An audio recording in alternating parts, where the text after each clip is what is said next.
سلام كبرات تعزبتنا كما يكنيكم كم تلمود لما معلتون أرست حزناينا متينكم دلنا مهنات بهالي مهازنتي كخون مهنات بهالي منت كنبلت هنا لنا ديو بهالي ناي مهازنت ويا بهالنا ناي مهازنت بوتا لنا ديو أو حجي مهازنت كبهالي كله بزوح عندي ناتو ترجوم عمقاتو كسبتي كتقولت أتخيل درجة جن ባህሊ ናይ መሃዝነት ሰቂልካ ሃንደበ ዝመጽእ ዘይኮነስ ምስ ግዜ ተሃንጾ ምስ ግዜ ተማዕብሎ ንዑ ነቲ ናይ መሃዝነት ግዜ ከዓ ምቹእ ዝኾነ ወይ ኮንዱሲቭ ዝኾነ ኢንቫይሮንመንት ምስኡ ከዓ ስለ ዘድልዮ ዓቢ ትርጉም እዩ ዘለዎ ባህሊ ናይ መሃዝነት ኣለዎ ድዩ ሓደ ሕብረተሰብ የብሉን ክትብሎ ግን ብሓፈሻ ሕብረተሰብ ኤርትራ ናይ መሃዝነት ባህሊ ኣለዎ كنبل نغلينا أتحطه جن كسب كندي يونت بحال زت قامولي تحطه زخون حبرته سوي زخون سب ناي ممهاز بحالي ناي مفتار بحالي ناي مفتار ناي ممهازن دلت عوشتو الله بتوفتره زوها ونجاري مخنياتو سب كل جزء زحشة نخركب زبلت نخ سرح سلز سعر جن نتاي تحطه معرق كندي زت قامولو نتي ناي ممهازن ناي مفتارن ባህሊ ስለዚ ሕብረተሰብ ኤርትራ ናይ መምሃዝን ናይ መፍጣርን ባህሊ ወይ ልምዲ ኣለዎ ግን ኣብ ናይ ተጠቃምነት ክንመጽእ ከለና ግን ቁርብ ኣብ ተሐሳሳቢ ደረጃ ይሁሉ ይዝብል አመላኻኸታ አለን ማለት እዩ ኦኬ አና ኻ መዛምኪ ኤለድበላ ቁርብ ኮስኸላን ኮግድለላን እንዴ بحفشو دخون حبرتسب ناتو ناي مهزو بحل اللو ناي فترة بحل اللو هجي كندي لفري دخيد كندي عقم اللو بزحيد فترة مهزوتات ان افتي تقبارك وعل كله يفلالي ماي نوعلنا ولا بحبرتسبنا هنقول كلنا ببين عينت ناي فتران ناي بجيوغرافي هنري كلنا بهيستوريكال هنري خلنا مالتي هجي تا حانتي دوسخلا ما تدبلا حق خوينا افتا فترة خنقول كلنا جن حنسا نوح جزيه دخول اللو قالو حنسا كم بكوتات هالوت ناي فترة جزيه أبان أفت حبرتسبنا مالتي هجي هيستوريكال بتاريخ كتر يخلقها أقدم ما بيلو بزح ناي فترة نقدر نيرخون خلي ولا تي أفتي سوسايتي أفتي حبرتسبسي فترة حجي ولا بناي ممهاز ولا بناي purely أفتنا engineering sense كيكونسي ولا أفتنا سوسايتي sense نوعلو أفتنات كحبرتسبسي حدش نقرات حدش تأكيد أخذ مزكال لخا حدش أكرنات مزكال لخا سنو على الفترة نسو حجي أفتي هيستوريكالي تطبق يخيد نيرخون خل قس بقس حنس أجن كم زي ناي جراف ناي AC جراف إديب وورد كوينات سمعني جا حنس أتصبو خيد then at some point قاعد لعيتي maybe تنايسب interest ويتي كستاي كون خل صنعي له دوبل صنعي له خمستي دولار كونيس كديب جا أبايتها بحبر سبكتو كلا خاسي أو كندي كم حدا يونيفورم ويكا سرع رأيا نريو قبل تقدم الجيرنا هنريان كلالنا generation after generation سلا دخيد قالي جنريشن أزي مهازي وي تبع حياتك خون كله قالي جنريشن كأ قرب يقدل مالتي حجزية أنا قرب ترى أن ميزاني ميكيل دوسخة مالتي أبزا طلع على اللعنات بي كستاكن قبران خلينا على سي تي نايفت أراونت حيلن تي بهلن فلالينا نحرينا دبلت سخين سمعنا مخنياتو تي نايفت أراونت زخون سب ولا زخنا حبرتسب ناي عالمسي ندحر دا بايتا فتير كارلو ناي مفتار حيلي كهلو يخلي نامنت اب غزي سورا ندحر دارينا اوز نبر ناي فتراونت ناي سرح كستاينس كساب كندي عميق منبارو يريكاي مالتي سلازي او ناي كوم عينت منفس تهانيصو نيرو كنبل نخلينا مالتي مزانا شام دمصاخا ابزي حجوانكا እቲ ናይ ሽዑ ዝነበረ ናይ ፈጠራውነት መንፈስን እቲ ሽዑ ዝነበረ ባህልን በተዛማዲ ኣብዚ ሕጂ እዋን ጎዲሉ ኮይኑ ይስማዓኒ ናይ ክሪኦ ከለኹ ማለት እዩ ሕጂ እዚ ኸ ብዝተፈላለዩ ብዙሓት ምክንያታት ክኸውን ይኽእል እዩ ግን ብእዋናት ዝውሰን ብእዋናት ዝፈላለየ ክኸውን ይኽእል እዩ ሕጂ እቲ ክእለት እቲ ናይ ምፍጣር እቲ ዓቕሚ እቲ ገለ ኣብ ኩሉ ሕብረተሰብ ኣሎ ንዑ ግን ብኸመይ ኢኻ ተባራብሮን بخمه إخا تي زد اللي قوت تفطرون توساني عينت كستاي كوينو يسمعني حجنا زين حدا فلالي نارينا ين عب كندي ناب علون يبلون عب كندي مخادسي بوانات فلالينا رينا كساب كندي يو تناي فتراونت عقمنايت حزبي ወይ ከዓ ናይቲ ደሎ ሕብረተሰብ ተመርሚሩን ተበርቢሩን ክንብሎ ንኽእል ማለት እዩ ግን ክገርመካ ተይን ድምፅኻዮን ክልተ እዋናት ኣብ ግዜ ገድሊ ንመሃዝነት ክኸውን ዝኽእል መንፈስ ክፍጠር ኢልካ ይትሓስብ ኒኻ በቲ ናይ ውግእ ባህርያቱ ኣብዚ ግዜ እዚ ከዓ ናይ ትምህርቲ ዕድላት ዝበዝሐ ኣሎ ናይ ቴክኖሎጂ ቁርብነት ኣሎ ዝሓሸ ናይ መሃዝነት ተከክንፅበ ዝጎደለ ይኸውን ሕጂ እንታይ ዓይነት ሃዋህው እዩ ንመሃዝነት ከዕብዮን ክቐትሎን ዝኽእል ተመክሮ ናይ ካልኦት ሃገራት እንዳተወከስኩም ክኸውን ይኽእል መሃዝነት ኣብ ዝኾነ ሕብረተሰብ እንዲ ዘሎ ኣብ ምዕቡላት ሃገራት ይኹን ወላ ኣብ ዘን ዘይማዕበል ሃገራት ኣብ ኩሉ ሕብረተሰብ መሃዝ ኩሉ ግዜ ኣሎ ግን እንታይ ኣብ ዓድና እቲ መሃዝቲ ኣለዉ ዋላ ኣብዚ ኮሌጅ ትሪኦ ኒኻ ፍሉይ ነገራት ስራሕ ሰሪሖም ግን እቲ ዝሰርሕዎ ስራሕ ከመይ ጌርካ እቲ ሕብረተሰብ ዝጥቀመሉ ገሊሎም ይሓስቡ ዘሎ እጂ ነታ ዲግሪ ክረኽቧ ንዓ ጥራሕ ምስዕሩ እሳ ምስ ረኸቧ ብድሕሩ ግን ቁሉሕ ኣይብልዋን እዩ እቲ ምህዞታት ገለ ለውጢ ብቲ ሕብረተሰብ ስለ ዘይትሪእየሉ ዘለኻ ገለ ምሻሎ ገለ ኣበርክቶ ስለ ዘይገብር ኣብታ ኣነባብራ ናይቲ ሕብረተሰብ ምህዞ ኣሎ ክትብል ኣይትኽእል ኒኻ ምክንያቱ ሓደ ምህዞ እንድሕር ድዩስ ኣብታ ኣነባብራ ናይቲ ሕብረተሰብ ገለ ለውጥታት ከምፅእ ይኽእል ኣሎ ማለት ምህዞስ ለውጢ ማለት እዩ ምክንያቱ ሕሰቦ ሞ ኤሌክትሪሲቲ እንተዘይህሉ ነይሩ ከመይ ምኾንና ነርና ወይ ዚ ኢንፎርሜሽን ቴክኖሎጂ ተዘይህሉ ነይሩስ ከመይ ምኾንና ነርና ይረአየካ እቲ ለውጢ ኣብቲ ኣነባብራና ግንላስ ለውጢ ናይ ምህዞታት ቀደም ተልፁ መሃዙ ኣብዚ ዓድና ግን ናይቶም መሃዝቲ ፅልዋሲ ኣይረአን ዘሎ ኣለዉ ግን ስለ ዘይረአ ዘሎ ሕጂ ዘብለካ ስክፈካ ኣብዛ ኣልዕልካ ፀንሐ ነጥቢ ክምላልኪ ንኣብነት ኣብ ናይ ግዜ ቃልሲ ዝነበረ ናይ ምምሃዝ መንፈስ ዝለዓለ ነይሩ ኣብዚ እዋን እዚ ከዓ ብመጠኑ ካብቲ ዝነበረስ ዝተሓተ ኢልና ስለምንታይ ክኾን ይኽእል ሕጂ ኣነ እንታይ ኮይኑ ይስማዓኒ ንኣብነት ናይ ዝተፈላለዩ ሃገራት ተመክሮታት ከነልዕል ንኽእል ኢና ንኣብነት ኣብ ህንዲ ብ1990 እንታይ እዮም ገይሮም እቲ ናይ መሃዝነት ወይ ከዓ ናይ ምህዞ ንሓንቲ ሃገር ኣብ ቁጠባዊ ኣብ ፀጥታዊ ኣብ ብዙሕ ነገራት ክሳብ ክንደይ ኣገዳስነት ከም ዘሎ ተፈሊጡ ማለት እዩ ስለዚ እዚ እንድሕር ደኣ ክሳብ ክንዲ ኣገዳስነት እንተዳልይዎ ኮይኑ እስከ ከም ዓበይቲ ፕሮጀክትታት ሒዝና እስከ ነበግሶም ተባሂሉ ብዕቱብ ተሰሪሕሉ ማለት እዩ ስለዚ ኣብ 1990 ናይ ኣብ ህንዲ ሽዑ እንታይ ገይሮም ካብቲ መሰረት ናይቲ ሕብረተሰብ ተበጊሶም ማለት እዩ ንኣብነት እዚ ግራስሩት ንብሎ ማለት እዩ ካብቲ መሰረት ናይቲ ሕብረተሰብ እንዳሃነፅዎ ከይዶም ብዝተፈላለየ መንገዲ እዮም ኣትዮም ነቲ ክስታይ ንኣብነት ኣብ ሓንቲ ዝተወሰነት ኣርእስቲ ሂቦም ንኣብነት ብዛዕባ ኤነርጂ ወይ ከዓ ብዛዕባ ፀዓት ኣብዚኣ ኣተኪርኩም ዝኾነ ሰብ ውድድር ደለዎ ብመልክዕ ውድድር ይቐርብ እሞ ሰባት ኣብኡ ይወዳደሩ ነቲ ዝቐረበ ውድድራት ከዓ ከመይ ጌርካ ናብ ንግዳዊ መልክዕ ጌርካሲ እቲ ዘቕርብ ደሎ መሃዚ ገንዘባዊ ዕግበት ዝረኽበሉ ስም ዝረኽበሉ ብዙሕ ክስታያት ዝረኽበሉ ጌርካ ተምፅኦ ካልኣይ ነቶም ኣብቲ ንግዳዊ ክስታይት ናይ ዋንነት መልክዕ እንዳተሓዙ ከዓ ነቲ ህዝቢ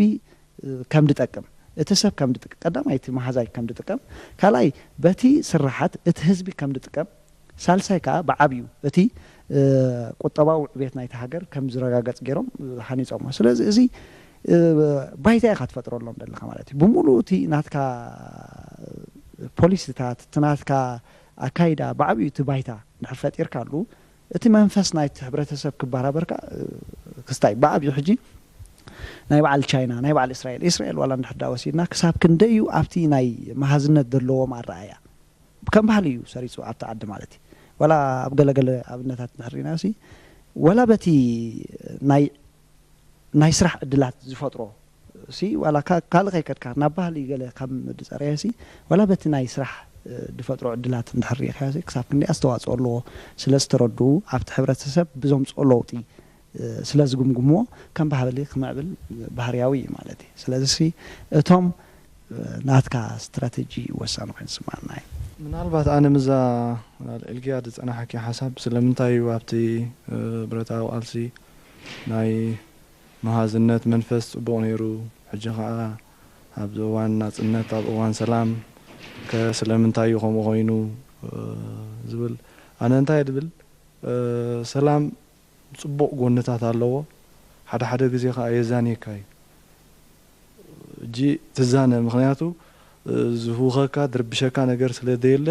ከመይ ገይረ ነቲ ትህውኸኒ ወይ ድርብሸኒ ነገራት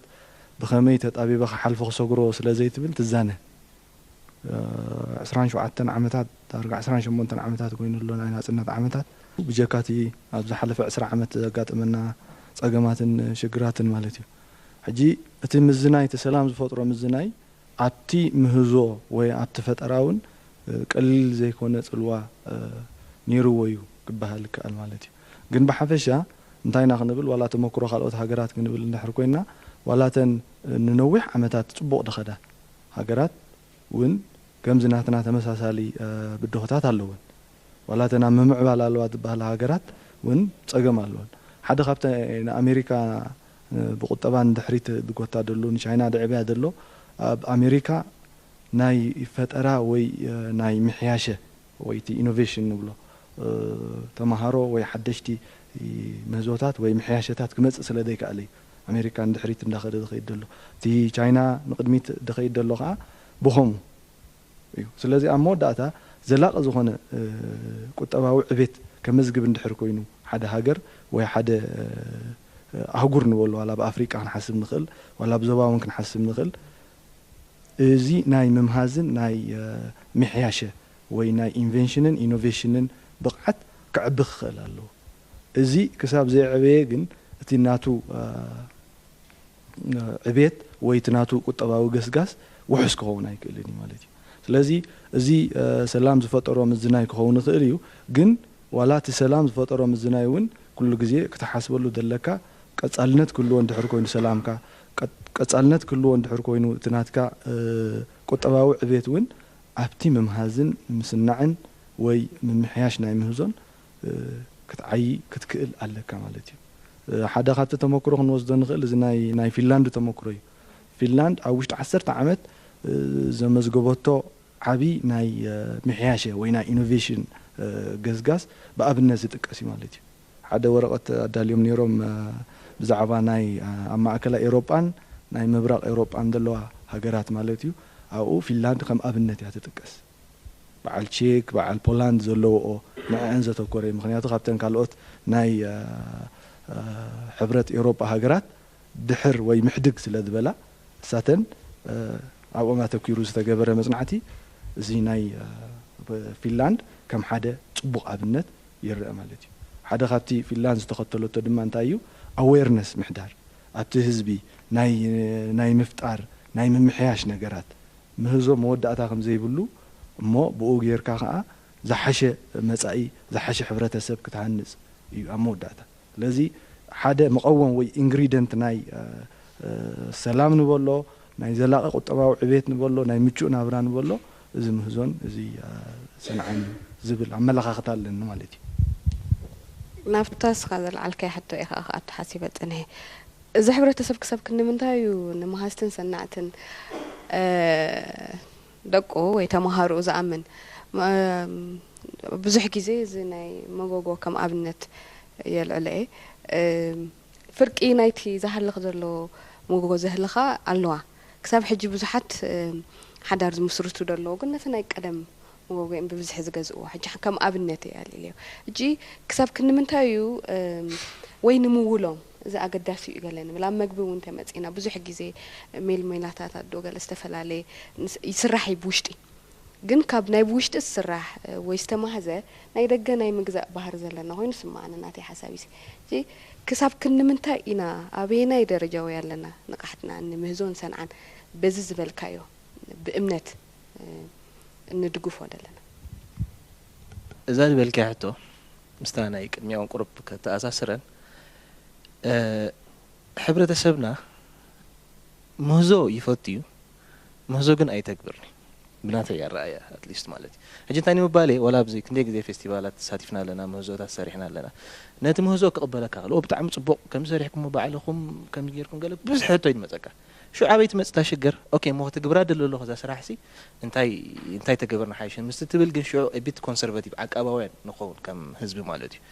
ازي ارنو هيستوريكال ناي تاريخ باك جراوند كهلو الخونيو جن كل جزء ازي شجر على قدم حجون هالعيلنا نيرنا قال مستاناي عباي ني شيء عباي في اللي على دبل انا انت ናይ ሓንሳ ፍላይ ኣብ ናይ ምህዞን ሰንዓን ምናልባት ኣብ ናይ ስነ ጽሑፍ ገለ ምትእሳር ክህልዎ ክእል ናይ ጀነሬሽን ጋፕ ኣሎ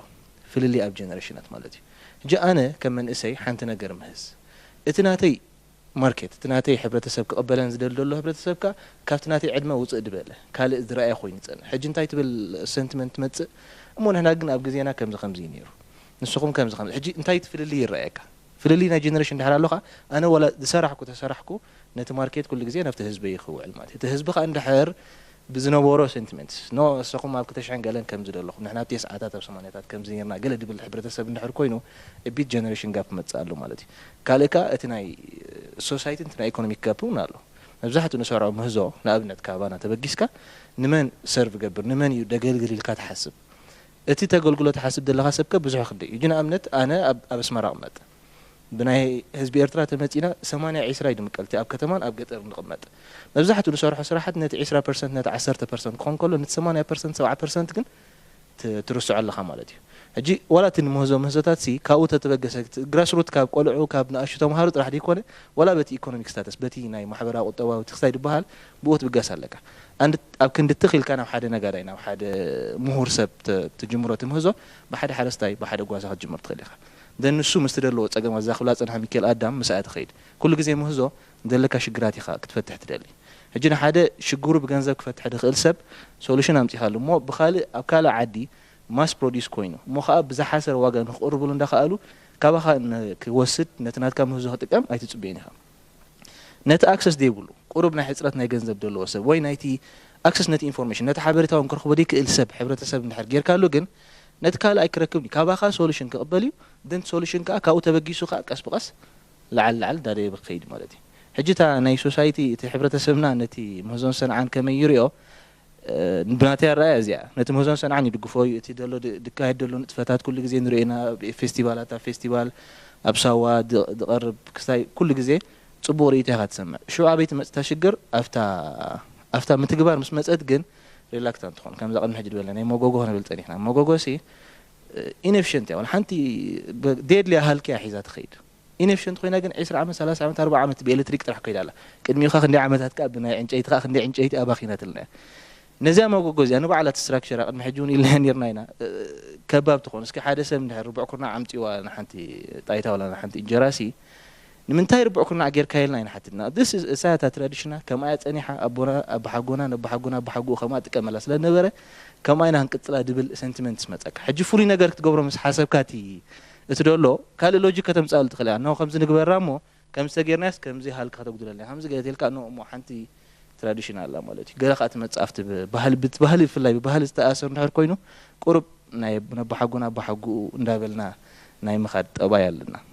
ይብላ ኣነ ኣትሊስት ኣብዛ ተላዕላ ደላ ነጥቢ ኣነ እንታይ ኣገዳሲ ፖይንት ኮይኑ ዝስማዓኒ እቲ ንቕሓት እዩ ሕጂ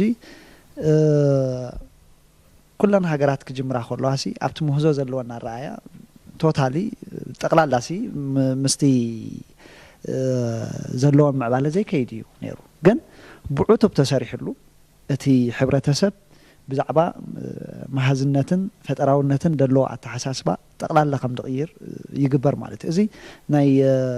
ማዕክናት ዜና ስራሕት እውን ክኸውን ይኽእል እዩ ብዑቱብ ብዝተፈላለየ መንገድስ ነቲ ሕብረተሰብ ቅድም ኢኻ ንዑ ክተንቅሖ ደለካ ኮይኑ ዝስማዓና እዩ ማለት እዩ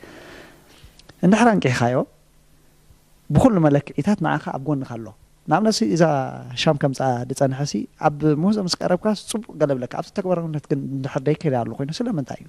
እንድሕር ኢልና ኣነ ብነፍሰይ ክሪኦ ከለኹ እቲ ቀንዲ ምክንያት ንዓይ እቲ ቀንዲ ምክንያት እታ ተሰሪሓ ደላሲ እንታይ ኣ ለውጢ ከተምፃሎስ ብልካ ኣይፈልጥኒ እዩ ድሕሪኡ ማለት እዩ ከመይ ገይሩ ኣብ ባይታ ክጥቀመላ ኣይፈልጥኒ እዩ ደሎ ማለት እዩ ስለዚ ነቲ ሕብረተሰብ ክሳብ ክንደይ እቲ ተራ ናይ መሃዝነትን ፈጠራውነትን ኣብ ቁጠባዊ ኣብ ብዙሕ መድያት ናይ ህይወት ብዓብዪ ኣብታ ናይ ሃገር እንታይ ዓይነት ለውጢ ከምፅእ ይኽእል ክትነግሮ ክትኽእል ኣለካ ባህላ እየ ንኣብነት እዚ ናይ ኣይዲያል ስቱድዮ ተባሂሉ ኣብ በዓል ኔፓል ኣብ ካልኦት ዝተፈላለዩ ሃገራት ዝስራሕሉ ዘሎሲ እንታይ ይገብር ዋላ እተን ስቴፕስ ድኽተልዎ ንሶም መጀመርያ ኣዌርነስ ናይቲ ሕብረተሰብ እዮም ክፈጥሩ ድፍትኑ ናብ ኩሉ ኤርያታት ናብ ኩሉ ቦታታት ናይቲ ሃገር ብዝተፈላለዩ ማዕከናት ዜናን ብዝተፈላለዩ ኣገባባትን ከም ዝሰርፅ ገብር ዘን ውድድራት ይሰርዑ ስለዚ ولا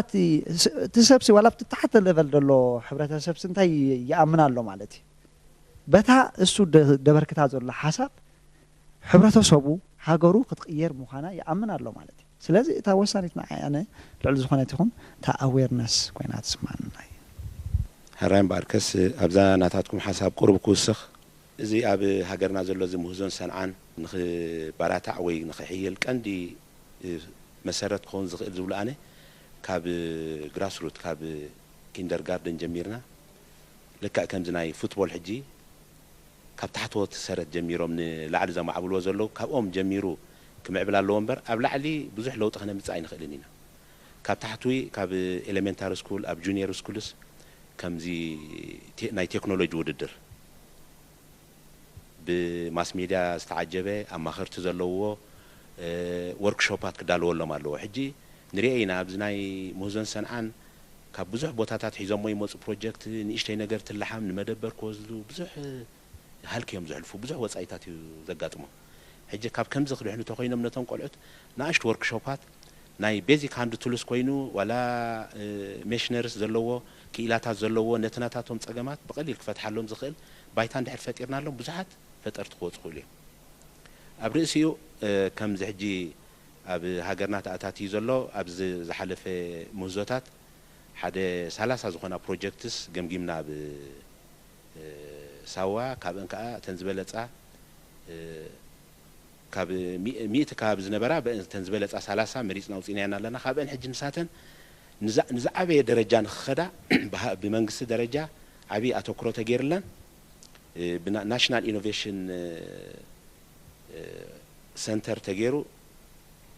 سابورتين سنتر تداليو حجن ساتن اتي اقريبومو زلو بروجكتس باندستريال ليفل مناشتو بروتوتايب يزلو مناشتو بروجكت زلوس ني اندستريال ليفل كيدوس نهاجرن نحزبن ابركتو خغبر زخيل بايتا يتفطر زلو حجزي اتوم كله مصنعاتهم اقريبوم الله نحنا وون كيلاتات نتخستاي جمجمنا فاينانشال كنديد اليوم ننوح اكسايز خيد بخمس تتابعو معري جن اذا خمس خون كله لك كم زناي ناي موسيقى زي شنغروا نبلو ناي موزن سنعان ون مدب انت زدالو بزح حساب كبارات اخيديو ولا تعب امرو زي نبره او مسرايو حدش نجر كاو وريسو حدش نجر ناي مفتار اميديا قريبو ناتو افلطون خبارات كم عينت بايتان تزفترون بزح لو خمس خيل بغازيتا براديو بتلفزيون كلهم زناي ماس ميديا ساي بايتان تزخفتلهم عبا بركتون عبا لو تخمس خمس خيل كوين سمعن وذا ميكائيل الواد انا ايديا ستوديو ويكا انا حسب ستوديو تبل بروجرام تمساسالي يو زبزح قطري حبرتسبنا قلعن منسياتني حتي نحنا ون تصرف لنا يوم مالتي زبزحوا ناب سدرا بيت من مسرات وي حدار مقبر ندعتو تمساسل النبرات يجزو انت حليهم وين تحلينا كوم يخيدالو مالتي تي تحد زبل نقحتها مهازنات ويك ام مقيار وي ام لوات جينا اي اتونا ندلو مالتي حجي نامززام قصنا حنكيدينا بحالي بدرجينا كنحنصو نخيل كنقطفو نخل كدونجي خل جن نناتو درجاتات አለው ጅናፍቴን درجاتات كناتو بخلتي وغن بتي زتقم دلونت مهازነት እንታይ አይነት ስራحتنا نسرحالو دلنا بتي زمهز دلو خا እንታይ አይነት درجاتات እንዳደየበዩ مهاز دخونه منسي ወይ ቆልዓ ክንሃንጽ واجي ምናልባት በኸመይና ክንሃንጾ ነቲ ናይ ፈጠራ ናይ ምህዞ ናይ ምሕየሻ ነገራት ሕጂ ኩሉ ግዜ ምህዞ ጥራይ ኣይኮነን ዝድለ ነቲ ዝተማሃዘውን ከተማሓይሾ ትክእላለካ ግን ገለገለ ረቑሒታት ኣለዉ እዚኦም ወርልድ ኢንተሌክቹዋል ፕሮፐርቲ ኦርጋናይዜሽን ዝበሃል ትካል ኣሎ ናይ ምህዞኣዊ እጀታ ወይ ከዓ እዚ ኢንተሌክቹዋል ፕሮፐርቲ ብዓለም ደረጃ ዝሰርሕ እዩ ገለገለ ረቑሒታት ኣቐሚጦም ነይሮም እዞም ሕጂ እቲ መጀመርያ ኣገዳሲ ነገር ትምህርቲ እዩ حجي حدا تعزبتات نعزب هنا تنعزبوا تمرت انتايو اتوم كفطرو حكو زبلو سبات افتي اكاديمياوي تمرتي صبو اي سغمن يوم እቶም ነቲ ኣካዳሚያዊ ትምህርቲ ወይ ትፍልጠት ጽቡቕ ድሓዝዎ ከዓ ኣብቲ ናይ ምህዞን ናይ ፈጠራ ነጥፈታት ከዓ ከምቲ ዝድለ ኣይነጥፉን ስለዚ እዚ ሓደ ኣተኩሮ ክንገብረሉ ዘለና እዩ ምናልባት ብካሪክለም ደረጃ እውን ከም ዓይነት ትምህርቲ ካብ ቀዳማይ ክሳብ 11 ኣብ ዘሎሲ ከም ዓይነት ትምህርቲ ብዛዕባ ምህዞን መሃዝትን ወይ ፈጠራውነትን ዘተኩር እንተዝተኣታቶ ካብ ብንእሽተኻ ትሰምዓ ዝነበርካ ሙዚቃ ደስ ትብለካ መወዳእታ ካብ ብንእሽተኻ ትሪኦ ዝነበርካ ስራሕ እዩ ኣብ መወዳእታ ናትካ ሞያ ወይ ፕሮፌሽን ዝኸውን ስለዚ ብከምዚ ጌርና ክንሕዞ እንተንኽእል ጽቡቕ ነይሩ ልዕሊ ኩሉ ግን ነቲ ትግበር መጽናዕትታት ዝድግፍ ኢንዳስትሪ እውን የድልየና እዩ ኣብዚ እዋን እዚ ምክንያቱ ኣብ ሓድሽ መድረኽ ኣቲና ስለ ዘለና እቶም ጠለባትና ከዓ ጽቡቕ ጌርና ክንፈልጦም ክንክእል ኣለና ማለት እዩ ስለዚ እዚ ነቶም ኣርቀቕቲ ናይ ፖሊሲ ጥራይ ዝግደፍ ወይ ንናይ መንግስቲ ትካላት ጥራይ ዝግደፍ ዘይኮነሲ ኣብቲ ኣሃዱ ናይ ሓደ ሃገር ዝኾነ ስድራ ክኣቱ ክኽእል ኣለዎ ሓንቲ ስድራ ፀገማታ ከመይ ጌራ ክትፈትሕ ትኽእል ኣብ ኤሌክትሪክ ደሎ ሃልኪ ብከመይ ከተጉድሎ ክትክእል ኣለዋ ክትሓስብ ክትክእል ኣለዋ ኣብ ኣጠቃቅማ ማይ ብከመይ ዝሓሸ ክንፈጥር ንኽእል ምህዞ ማለት ሓንቲ ተጨባጢት ነገር ንምምፃእ ማለት ኣይኮነን ዋላ ሓድሽ ሓሳብ እውን ክኸውን ይኽእል እዩ ኣብ ሓንቲ ትካል ሓድሽ ናይ ኣሰራርሓ ኣገባብ ክትኣታቶ እንድሕር ፅዒርና ወይ እንድሕር ኣቢልና ከመይ ጌርና ከነብሎ ዝያዳ ከነዕብዮ ክንክእል ኣለና ክንሓስብ ክንክእል ኣለና ልዕሊ ኩሉ ግን ነቶም ኣነ ሓደራ ክብሎም ዝደሊ ወይ ከዓ ክላቦም ዝደሊ ኣካላት ግን እቶም ኣብዚ ሕጂ እዋን ኣብ ዝሓለፈ እዋናት ካብዘን ላዕለዎት ትካላት ትምህርቲ ዝተመረቑ ተምሃሮ እዮም ብፍላይ ምህንድስና ዘለዉ እዮም ምናልባት ነታ ሲኒየር ፔፐር ተባሂሉ ዝቐርብ ሓሳባት ክትሪኦ ከለኻ ትስንብድ ኢኻ እዚ እንተድምዕብልሲ እዚ ሃገር ኣበይ ክበፅሕ ምኽኣለ ኢልካ ተሓስብ ኢኻ ግን እታ ሲኒየር ፔፐር ኣብ ጉንበት ወይ መጀመርያ ሰነ ውድእ ምስ ኣበልካ ድሕሪኡ እሳ ግሬድካ እንድሕር ወሲድካ ወዲእኻ ኢኻ ኪንኡ ከይዶም ከመሓይሽዎ እንተድኽእሉ ነቲ ናሽናል ኢኖቬሽን ሳፖርት ሰንተር ዝበሃል ክንደይ ደገፍ ክኾኑ ይኽእል ብዓብዩ ግን ልዕሊ ኩሉ እቲ ትምህርቲ እዩ እቶም ኣብ ፈጠራ ዘለዉ ዝያዳ ንትምህርቶም ክድርዕሉ ክፅዕሩ ኣለዎም እቶም ዝሓሸ ኣካዳሚያዊ ብቕዓት ዘለዎም ድማ ንኸንብ ንፍልጠትካ ከመይ ጌርካ ናብ ግብሪ ትምልሶኻ ትፈልጥ ኣለካ ስለዚ ዓለም እንታይ እያ ትብለካ እንታይ ክትገብር ከም ትኽእል ኣይትንገረኒ ኣርኤኒ እያ ትብለካ ዶንት ቴል ሚ ዋት ዩ ካን ዱ ሾው ሚ እዩ እቲ መልእኽቲ ማለት እዩ ስለዚ ብከምዚ ጌርና ኣብ ዝሓሸ እዋን ተወዳደርቲ ኮይና ኣብዚ ዞባ እዚ ዝሓሸ ፅልዋ ክህልወና ኣብዚ ሃገር እዚ ዝሓሸ ፅልዋ ክህልወና ኣብዚ ዓለም ዝሓሸ ፅልዋ ክህልወና ብዓብዩ ከዓ መነባብሮና ክነመሓይሽ መጻኢ ዕድላትና ዝያዳ ክነዕቢ ከዓ ክንፈጥርን ክንምህዝን ክንክእል ኣለና ማለት እዩ ኣነ ምዛኽብላ ፀንሐ ንእሽተይ ክወስኽ ከላ እቲ ቀንዲ ንሓደ ነገርሲ ካብ መጀመሪኡ ክሳብ መወዳእታ ተብፅሖ ክሪኤቲቪቲ እዩ ምስ ኢልና መሃዛይ ሰናዓይ ክንብል የብልናን ክሪኤቲቭ ሰብ ክኾን ኣለዎ ናይ ዝመሃዝካ ወይ ናይ ዝሰናዕካ ኣይኮነን ከመይ ጌርካሲ ፍሉይ ነገር ሰሪሕካ ናብቲ ህዝቢ ተቐርቦ እዩ ሕጂ ክሪኤቲቪቲ ከዓ ምስ ሰብ ድበቁል ኣይኮነን ሓደ ሰብ ምስ ክሪኤቲቪቲ ኣይበቁል ምስ ክሪኤቲቪቲ ይዓቢ እቲ ንምሃሮ ትምህርቲ ኩልና ኣብቲ ሲስተም ነርና ኢና በቲ ትምህርቲ ሓሊፍና ኢና ሓቂ ንምዝራብ ናይ ክሪኤቲቪቲ ድኾነ ክሳይ የብሉን ብናቲ ኣብነት ክኸይድ ካብ ሙሉእ ካብ ቀዳማይ ክሳብ 12 ክፍሊ ክመሃር ከለኹ ሓንቲ ዓመት ካልኣይ ክፍሊ ኣብ ቤት ትምህርቲ ማይ ተስፋ ተማሂረ ቤት ትምህርቲ ማይ ተስፋ ሽዑ ካልኣይ ክፍሊ ከለኹ ባለ መዓስ ግዜ ነይሩ ኸውን ካብቲ ካሪክለም ውፅእ ድበለ ናይ ካይላ ትምህርቲ ነርና ናይ ስፌት ትምህርቲ ነርና ናይ ስነ ጥበብ ኢደ ጥበብ ናይ ምስኣል ትምህርቲ ከዓ ነርና ክሳብ ዛ ሕጂ ሸዓ ዝተምሃርካ ኣብ ካልኣይ ክፍሊ ዝተምሃርኳ ሸዓ ዝተምሃርኳ ናይ ስፌት ትምህርቲ ክሳብ ሕጂ ጥቀመላ ሸዓ ዝተምሃርኳ ንእሽተይ ናይ ካይላ ትምህርቲ ከዓ ክሳብ ሕጂ ትጠቕመ እንታይ ንምባለይ ካልኣይ ክፍሊ ከለኹ ሕጂ ኢማጂን እቲ ትምህርቲ ብጀካት ንምሁርና ነበሩ ባዮሎጂ ኬሚስትሪ ፊዚክስ ገለ ማለት ክስታይ ንእሽተይ ነገር ሓንሳ ኣብ ሰሙን ንምሃራ ነበርና ክሳብ ዛ ሕጂ ኣብቲ ሂወትና ክስታይ ለውጢ ተምፅእ ሕጂ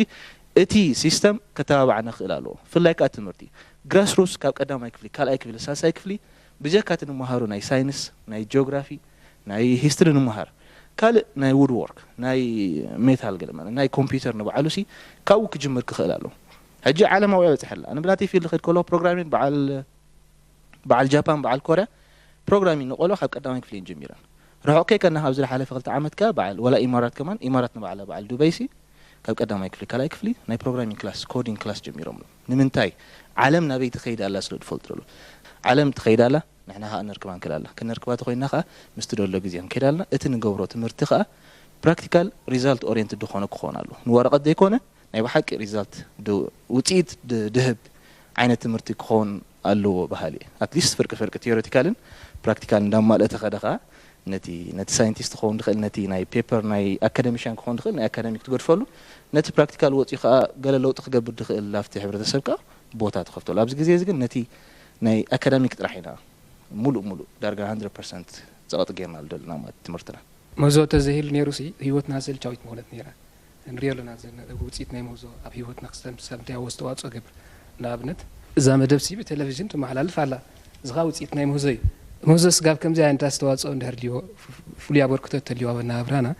እንታይ ዳ ክንገብር ኣለና ክነተባብዖ ኣለና ንማስቲ ማለት እዩ ሓደ መሰረታዊ ነገር እንታይ እዩ እቲ ክሬቲቪቲ ማለት ናይ ኣብቲ ሲስተም ኣብቲ ኤዱኬሽናል ሲስተም ናይቲ ናይ ዓድናሲ ክሬቲቪቲ ማለት ክሬቲቭ ፎም ዝኾኑ ጌርና ክንምህሮም ኣለና ብዙሕ ተኣሽሙ ትቦ ክዝክርዎ ከም ዘለዎም ኢኻ ትገብሮም ምዝካር ግን የድልየካኒ ምክንያቱ ካብኡ ንላዕሊ ክዝክራ ሜሞራይዝ ገብራ ዝኽእለ ኮምፒውተርስ ኣለዋና ወይ ክቅምሩ ከም ዝኽእሉ ብዙሕ ቁጥርታት ኣብ ሓፂር ግዜ ከምኡ ጌርካ ትምህሮም እዚ ኸ የድልን እዩ ኮምፒውተርስ ከምኡ ክሰርሓ ዝኽእል ኣለና ሕጂ እንታይ ዘገድስ ዘሎ ክሬቲቪቲ ዘገድስ ዘሎ ሕጂ ክሬቲቭ ከም ዝኾኑ ክመሃሩ ኣለዎም ካልኣይ ከዓ እንታይ እዩ እዚ ማሃስቲ ናይ ዓድና ብፍላይ እዞም ናይ ኮሌጅ ተምሃሮ እቲ ምህዞኦም ክሳብ ክንደይ ኣበርክቶ ከም ዘለዎ ኣብቲ ሕብረተሰብ ማለት ሲ ኣክሳብ ከም ምዃኑ ማለት እዩ ኣይርድኡን እዮም መብዛሕትኦም ማሃስቲ ኣይፈልጡን እዮም ኣብ ማርኬት ኣክሳብ ምዃኑ ነቲ ሕብረተሰብ ብዙሕ ኣበርክቶ ክገብር ከም ዝኽእል ኣይፈልጥዎን እዮም እዚ ሕጂ እንታይ ክኾን ኣሎ ናይ ማርኬት ክኢላታት ምስኦም ክሰርሑ ኣለዎም ቲም ወርክ ማለት እዩ ቲም ወርክ ንጋስ እታ ምህዙ ክሳብ ክንደይ ኣበርክቶ ከም ትገብር ኣብቲ ሕብረተሰብ ንሱ ከዓ ውፅኢት ናይ ምህዙ ክረክብ ከም ዝኽእል ብዝተዓፃፃፊ ከረድዎ ዝኽእሉ ክሳይ ቲም ወርክ ክህልሎ ከምዚ ዓይነት ካልኣይ ከዓ እንታይ ኣሎ ኣይቲ ክጥቀሙ ከም ዘለዎም ከመይ ጌርካ ኣይቲ ትጥቀም ሎሚ እንታይ እዩ እቲ ኢንፎርሜሽን ቴክኖሎጂ ኢንተርኔት ነቲ ሰርሕዎ ዘሎ ዓይነት ስራሕ ኣብ ኢንተርኔት ክረኽቦ ክእሉ እዮም ከምኡ ዓይነት ተሰሪሑ ዶ ክሳብ ክንደይ ደረጃ ተሰሪሑ ሎ እንታይ ከዓ ኣይተሰርሐ ኣቡር እዩ ሕጂ እንታይ እዩ ክሰርሑ ከለዉ ኣብ ክንዲ ብዙሕ ግዜ ዘጥፍኡ ግዜ ይውሕደሎም ኣሎ ማለት እዩ ምክንያቱ ገለ ነገር ተሰሪሑ ሎ ንዓ ይምልዋ ስለ ዘለዎ እቲ ኣብ ሓፂር ግዜ ሓደ ፍሉይ ነገር ሰርሑ እንደገና ምስ ሰርሑ ከዓ ነቲ ኣብ ዕዳጋ ክውዕል ከለካ ይሓስር ማለት እዩ ምክንያቱ ውሕድ ግዜ ስለ ዘጥፍሉ ዘሎ ንክሰርሑ ከም ስራት ክተባባዕ ኣለዎ ፈጠራ ወይ ምህዞም ምስ ካሪክለም ናይ ሃገርና ተሓሒዝና ክንሪኦ ከለና ቀደም ቴክኒካል ስኩል ካብ ሻምናይ ክፍሊ እዮም ዝኣትዉ ነይሮም ካብ ሻምናይ ክፍሊ ኣትዮም ን4 ዓመት ሕጂ ኣብቲ ቀዳማይ ዓመት ቤዚክ ሜታል ቤዚክ ውድወርክ ቤዚክ ኤሌክትሪክ ትመሃሩ ኩሉ መሰረታዊ ዝኾነ ማለት እዩ ድሓር ካብ ካልኣይ ዓመት ኣብቲ ናቶም ፊልድ ማለት እዩ ሜሽን ሾፕ ድዩ ጀነራል ሜካኒክስ ድዩ ኤሌክትሪሲቲ ድዩ ውድወርክ ድዩ ሳርቬይን ድዩ ድራፍቲን ሕጂ እንታይ ይኾን ኣብቲ ቀዳማይ ዓመት ብዛዕባ ውድ ክመሃር ከሎ ኣበናይ ዝምባለ ከም ዘለዎ ቁርብ የለሊ ሜታል መሃር ውድወርክ መሃር ፕላስ ድራፍቲን ድሮይን ማለት እዩ ሕጂ እንድሕር እሱ ኣብ ድሮይን በሊሕ ኮይኑ ናብ ድራፍቲን ናብ ሳርቬይን ዝምብል እንድሕር ኣብቲ ናይ ሜታል ናይ ውድ ዝምባልኡ ኣለልዩ ኣብቲ ዝደልዮ ፊልድ ናይ ምእታው ባህርያት ነይሩ ሕጂ ምዚ ሕጂ ንሪኦ ዘለና ግን ዳይሬክትሊ ናብ ፊልድ እዮም ዝኣትዉ ዝምባሊኦም ከየለለዩ ናብ ፊልድ ኣትዉ ሕጂ ዝምባሊኻ ኣብቲ ዝምባሊኻ ፅቡቕ ድልየት ዘለካ ሳብጀክት ተዘይኣቲኻ እንታይ ይኸውን ማለት እዩ እቲ ናትካ ናይ ምህዞን ፈጠራውነትን ኣበርክቶኻ ይጎድል ሕጂ ከምዚ ክንሪኦ ከለና ኣነ እቲ ካሪክለም ቀደም 8+4 ወይ 10+3 ከሎ በተን ቤዚክ ሳብጀክትስ ተናገር ደስ ማለት እዩ ኣብ ኤሌክትሪሲቲ ኣብ ውድወርክ ኣብ ሜታል ተማሂሩ ስለ ዝሓልፍ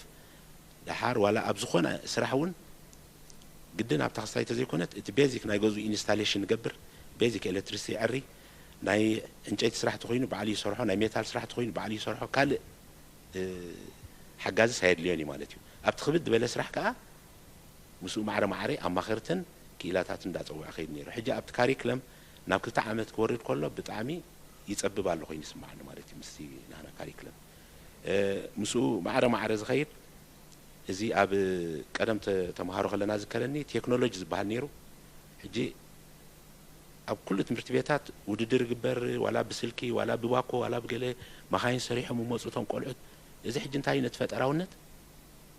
يبركته خوين سمعني حجيجن أبز أوانزي مور تيوريتيكال زاد هابس لزخون زلو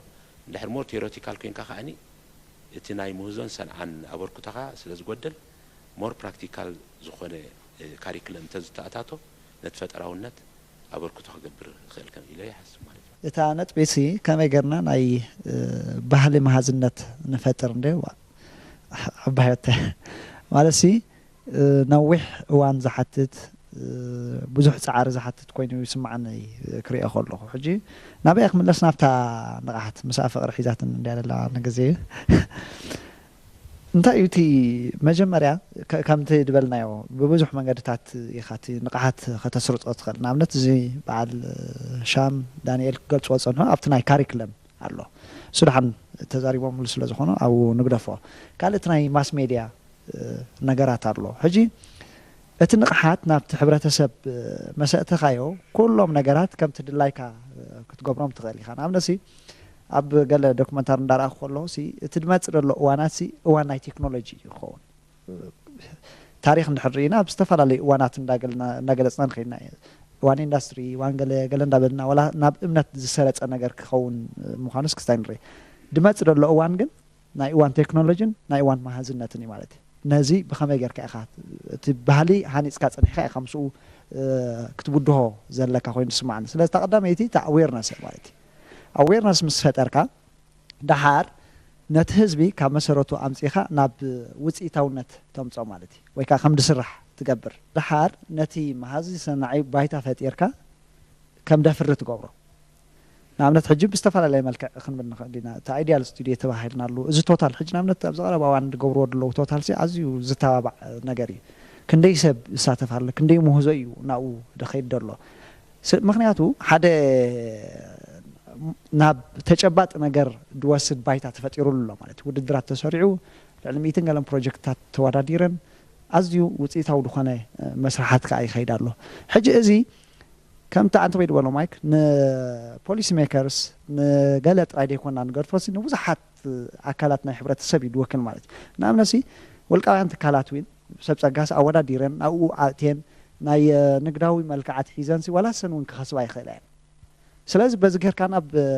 وصيتاونت نحرد اخيدكا دحار تمليسنا بحبرتسب نحرد امصيو حبرتسب كاتتقامنا يتسرحات انت اخوينو اته حبرتسب افتي ناي مهزن سنعن ወይ ካብቲ مهزن ፈጠራውነት እንደለው እምነት ቅየር ግድን ይቅየር ማለት ምክንያቱ ውጽኢት ይሪያሉሎ ማለት ውጽኢት እንድሕዳር ይሉ ባህሊ ንኻን ጸገም ድባህል ይብሉ ባህል እንድሕዳር ተሃኒጽ ኻት መሰረታዊ ነገር እዩ ስለዚህ نخلهم دفتروا عدلات يو توم زواج ممرحيتات يو قلملت حزب قاء بنات تبقصون كدوقو فامي خليس لازم تعبيو تناي فتراونتن مهازنتن عاقمنا يملسياتنا بزي مالك عزيخ نبربرو بوويل ناوين كم زناي عبتناي هاجرنا قطباو عبيت عبا بركتو خلو يخلي حرين بار تيك عند علامانا كم زين مستفلاليا هاجرات جابان تشاينا فنلاند إرثراون زي ناي بحالي ممهاز مسنا ممحياش إتي قالات زستفلالي زبازحني كافتي بحلاو مننت ناي إرثراوي بحلاو مننت نمقبارو يو أبزي حاجر جزي زود أكو يكونن جن لو متناخيفنا يلنا بتي بحالي علنا ديو ناي مسنا ناي ممهاز ناي ممحياش حبرتسب أكوب ناي سبات يسب كأمرك سب زهلو ناي مسنع ناي ممهاز ناي محساب ناي مغيار كلت علو تي زفلالة جنجل جل وانات نزي مدرخات ناي مفتقر يفتر الكاي جل مدرخات كا وي بعلخا وي تمدرخا يفكر الكان سلازي كبن لطقن يرأني رو أمنا إفرا حبرتسب تمهازنت إلنا دحريو بحافشو جن نفتي ካልኦት ሃገራት ዝጥቀማሉ ተመክሮታት እንዳራና ነዚ ሕጂ ደለናዮ ደረጃ በኸመይ ናብ ዝለዓለ ደረጃ ከነምጽሖ ንኽእልቲ መሰረታዊ ዝኾነ ትምህርቲ እዩ ትምህርቲ ግን ካብ ግዜ ናብ ግዜ እቲ ዓለማዊ ትምህርቲ ይመሓየሽ ኣሎ ኣብ ካሪክለሙ ኣብ ስርዓት መዐቀኒታት ከይተረፈ ይመሓየሹ ንሕና እውን ዝተፈላለየ መምሕያሻት ክንገብሮ እቲ ምምሃርን ምስትምሃርን ንምምሃዝ ንሓድሽቲ ሓሳባት ንኸተምፅእ ንኽትፈጥር ቦታ ዝህብ ክኸውን ኣለዎ እቲ መዐቀን ከዓ ቀንዲ እቲ ናይ ኣሰስመንት እዚ ናይ ፈተናታት ዝበሃል ከዓ ነቲ ሓድሽ ሓሳብ ዘምፀአ ወይ ዝፈጠረ ዝያዳ ኣተባብዐ ኮይኑ ክቐርብ ከም ለብዋ ንሕልፍ ማለት እዩ ካልእ ኣብ ገለ ደረጃታት ዝበፅሐ ሓሳባት ከዓ ናብ ትካላዊ ኣገባብ ወይ ከዓ እዚ ናይ ቁጠባ ምንጪ ክህልዎ ከም ድኽእል ጌርና ነዚ ዝከታተላ ወይ ከዓ ዘፍቅዳ ወይ ቦታ ዝኸፍታ ትካላት ክህልዋ ድሒሩ ከዓ ኣካል ናይቲ ሕብረተሰብ ስለ ዝኾንና ንሕና ቀዳምነት ወይ ከዓ እትዮም ማሃዝቲ ዝበሃሉ መንእሰያት ቀዳምነት ነቲ ሕብረተሰብ ሽግራቱ ዝፈትሕ ማሕበረ ቁጠባዊ ኣብ ግምት ዘእተወ እቲ ሕብረተሰብ ኣገዳሲ ዝኾነ ምህዞን ሰንዓን ክህሉ ብሓፈሽኡ ከዓ እቲ ሕብረተሰብ ከዓ ወይ ከዓ ንሕና ነቲ መሃዝን ሰናዕን ዝበሃል ዝያዳ ክንኣምኖ ሽግራትና እውን ናብኡ ሒዝና ክንከይድ ንሶም እውን ክፈትሑልና ክንኣምንን ነቲ ናቶም ውፅኢታት ከዓ ወይ ኢንቨስት ክንገብረሉ ወይ እውን ክንጥቀመሉ ዘኽእለና ከዓ ኣብቲ ንቕሓት ክንሰርሓሉ እዩ ኣብ ዝተፈላለዩ እኳ ተጀሚሩሉ ኣብ ጋዜጣ ዝበዝሐ ክፋላት ሪኤ ኣለኹ ብዌብሳይት እውን ትዝርግሕዎ ኢኹም ንሕና ከዓ ናትና ተራ ጌርና ኣለና ብሕጂ እውን ክንቅፅል ኢና ናይ ሎም መዓልቲ ልዝብና በዚ ክንዓፂ ኢና ዕድመ ኣኽቢርኩም ኣብዚ ስለ ዝመጻኹም የመስግን